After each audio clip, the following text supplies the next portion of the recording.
তো আসসালামু আলাইকুম বন্ধুরা, আজকে আমরা দেখবো যে প্যারাগ্রাফ অনেকে এটা গুলিয়ে ফেলে, পেজ সেটআপ ভার্সেস প্যারাগ্রাফ। হ্যাঁ, পেজ সেটআপ এবং প্যারাগ্রাফ এটা গুলিয়ে ফেলে। এই দেখেন, পেজ সেটআপ যদি করেন তাহলে আপনি এখানে গিয়ে আপনি পেজের এই যে টপ বটম লেফট রাইট এগুলো আপনি মার্জিনে অ্যালাইনমেন্ট এগুলো ঠিক করে দিতে পারবেন। হ্যাঁ, আবার যদি আপনি এই যে প্যারাগ্রাফ সেটআপে এখানে যান তাহলে এখানে আপনার এই যে লেফট অ্যালাইনমেন্ট থাকবে না, রাইট অ্যালাইনমেন্ট থাকবে না, জাস্টিফাই থাকবে না, সেন্টার অ্যালাইনমেন্ট থাকবে, এগুলো কিন্তু এখান থেকে আপনি ঠিক করতে পারবেন। ঠিক আছে, তো আমি চাচ্ছি লেফটে থাকুক। এই দেখেন এখানে খেয়াল করবেন, এখানে আপনার আমি যদি লেফটে দিই তাহলে কিন্তু লেফটে আসছে, আর যদি সেন্টার দিই দেখেন এই যে প্যারাগ্রাফ কিন্তু সেন্টারে চলে যাচ্ছে। আবার যদি জাস্টিফাই দেন এখন দেখেন এগুলো কিন্তু জাস্টিফাই হয়ে যাচ্ছে। তো আমি চাচ্ছি যে লেফটে থাকুক। আর এই যে আউটলাইন লেভেলটা কোথায় হবে? বডি টেক্সট সাধারণত বডি টেক্সটেই তো হবে, আমাদের এখানে বডি টেক্সট আছে, এই বডি টেক্সটগুলো এই আউটলাইন লেভেল হবে। আচ্ছা, তারপরে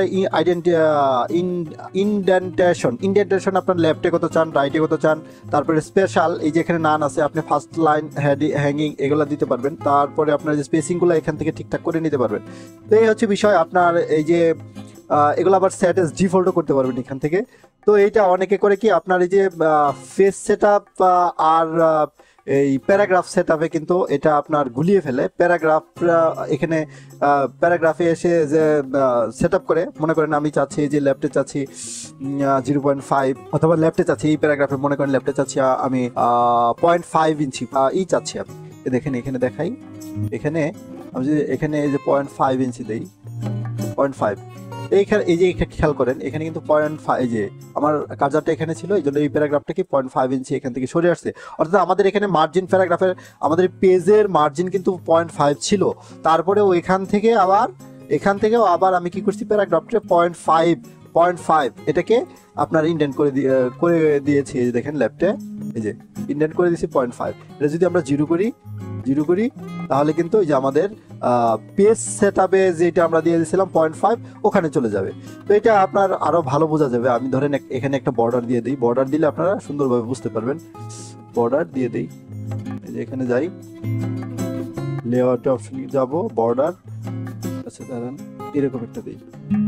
তো এখন দেখেন, তো যে এখন আমি চাচ্ছি যেটা আর কি দেখাই দিয়েছিলাম, এই যে প্যারাগ্রাফ। তো এখন আমাদের দেখেন এই যে এখানে আমি এটা নিয়ে দেখাই যে এইটুকু হচ্ছে কিন্তু আমাদের 0.5 ইঞ্চি। এটা হচ্ছে পেজ সেটআপ। আমরা এটা কোথা থেকে সেট করছি? এখান থেকে সেট করছি, পেজ সেটআপ থেকে। আচ্ছা, এখান থেকে না দিয়ে আমরা এই যে এখান থেকে দিই তাহলে হবে। কারণ আমরা ন্যারোটা চাচ্ছি, ন্যারোটা যে আমাদের, আমরা কিন্তু এই যে নর্মালটা সিলেক্ট করছি, আমরা ন্যারোটা ইউজ করি। দেখেন এখন এখানে কিন্তু আছে আপনার, এখানে আছে 0.5। আচ্ছা, 0.5 আছে। এখন দেখেন আমাদের লেখাগুলো কিন্তু এই যে আমাদের এই যে বর্ডারটা দিছি, বর্ডার ঘেঁষেই কিন্তু এখানে কোনো মার্জিন বা কোনো কিছু ছাড়া নেই, জাস্ট একটু হালকা একটু প্যাডিং আছে। তো এখন আমরা তো এইটাকে যদি আপনার যে প্যারাগ্রাফ সেটআপে গিয়ে আপনার কি করি, ধরেন লেফটে চাচ্ছি আমি 0.5, তাহলে দেখেন এই যে আমার এই প্যারাগ্রাফটা কিন্তু এই লেফট থেকে 0.5 সরে আসলো। তো এটা হচ্ছে প্যারাগ্রাফ সেটিং আর হচ্ছে পেজ সেটআপ। প্যারাগ্রাফ সেটআপ আর পেজ সেটআপের মধ্যে মূল পার্থক্য। তো বন্ধুগণ, আমি মনে হয় বোঝাতে পেরেছি। তো আজকের মতো এখানে শেষ করছি। আল্লাহ হাফেজ। পরবর্তী ভিডিও দেখার আমন্ত্রণ রইল।